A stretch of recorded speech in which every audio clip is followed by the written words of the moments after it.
नमस्कार मित्रांनो, मी विजय आपले स्वागत आहे ट्रॅव्हल तडका या चॅनलवर. आज आपण भेट देणार आहोत केदारलिंग या मंदिराला. हे मंदिर गडिंग्लज शहरापासून एक 10 मिनिटाच्या अंतरावर आहे. गिजवणे गावामध्ये हे मंदिर आहे. गडिंग्लज गावातील काळभैरव मंदिर याचा मी पूर्ण ब्लॉग टाकलेला आहे. तो तुम्ही पाहिला नसेल तर त्याची लिंक मी डिस्क्रिप्शन बॉक्समध्ये दिली आहे. तेथे तुम्ही पाहू शकता. माझ्या गडिंग्लज गावापासून एक 10 मिनिटाच्या अंतरावर केदारलिंग हे मंदिरही खूप छान आहे. ते आज मी तुम्हाला दाखवणार आहे. चला तर मग जाऊया. गडिंग्लज शहराच्या अगदी जवळच शांत आणि निसर्गरम्य असे केदारलिंगाचे मंदिर आहे. इथला शांत वारा, वरचं महादेव मंदिर आणि शहराचं अप्रतिम व्ह्यू हे सगळं पाहायला खूपच सुंदर वाटतं.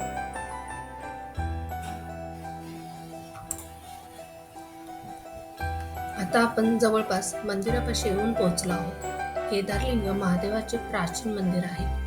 मंदिर लहान असलं तरी ऊर्जा खूप मोठी आहे. स्थानिक लोकांच्या मते हे मंदिर खूप वर्षापूर्वी बांधले गेलं आहे. आधी येथे केवळ छोटं देऊळ होतं. नंतर हळूहळू गावकऱ्यांनी त्यांचा विस्तार केला.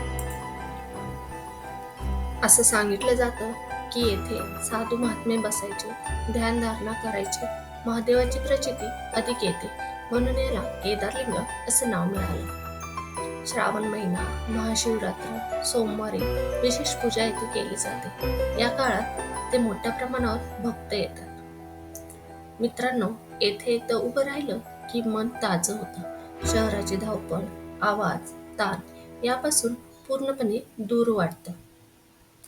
मंदिरामध्ये सुंदर अशी केदारलिंगाची म्हणजेच महादेवाची मूर्ती आहे. त्यासमोर छोटी पूजा जागा आहे आणि आजूबाजूला शांत वातावरण आहे. श्रावण सोमवारी येथे मोठी पूजा होते. महाशिवरात्रीला तर हजारो भक्त येथे दर्शनासाठी येतात. मंदिर अगदी पूर्णपणे सजवलं जातं. ढोल, ताशे, भजन, कीर्तन येथे होतात. पूर्ण गडिंग्लज शहराची श्रद्धा येथे दिसते. गावकरी सांगतात की पूर्वी येथे फक्त एक छोटासा दगडी मंडप होता. नंतर भाविकांनी स्वतःच्या मेहनतीतून आणि श्रद्धेतून मंदिराचा विकास केला. आजही हे मंदिर त्या साधेपणाने उभे आहे.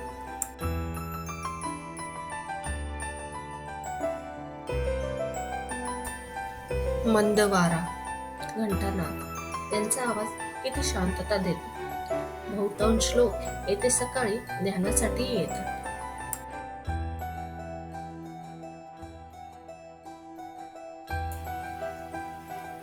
येथील हवा शांत आणि घंटांचा नाद ही जागा मनाला स्पर्श करते.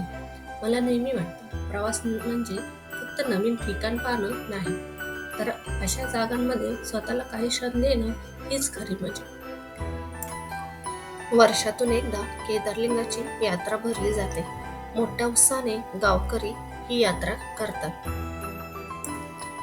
केदारलिंग मंदिर आणि याच्या बाजूची जागा जरी लहान असली तरी तिचं सौंदर्य आणि शांतता मनाला खूप मोठा अनुभव देऊन जाते. जर तुम्ही गडिंग्लज येथे असाल किंवा कधी येथे भेट देणार असाल तर एकदा तरी येथे नक्की या.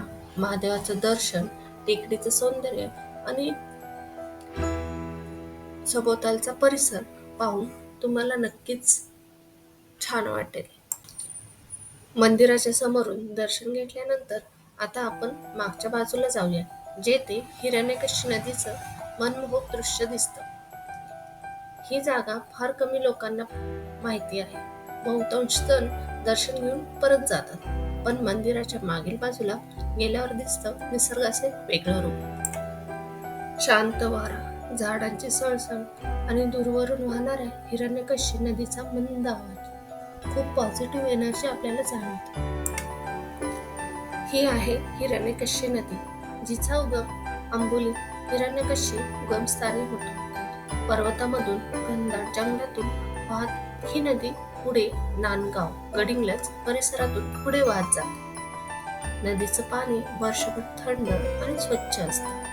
पावसाळ्यात तर नदीचा रंग सोन्यासारखा चमकतो. म्हणून नाव हिरण्यकशी म्हणजे सोनेरी प्रवाह असा आहे.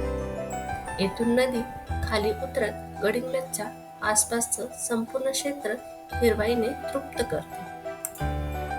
ही जागा मंदिराच्या मागच्या बाजूला असूनही खूप शांत आहे.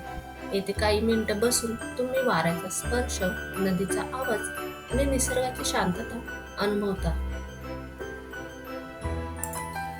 मनातली धावपळ, ताण, थकवा सगळं एका क्षणात दूर होतं. स्थानिक लोकांकडून एक गोष्ट ऐकायला मिळते.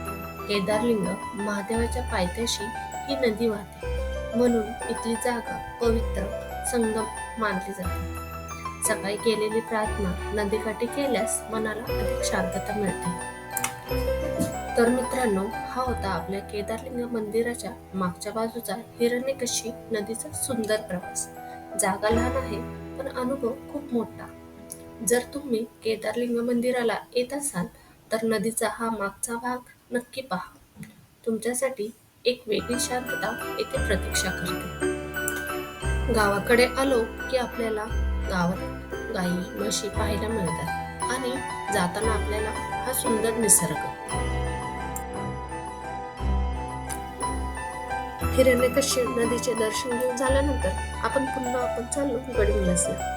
जाताना आपल्याला केदारलिंग मंदिराचे दर्शन मिळते.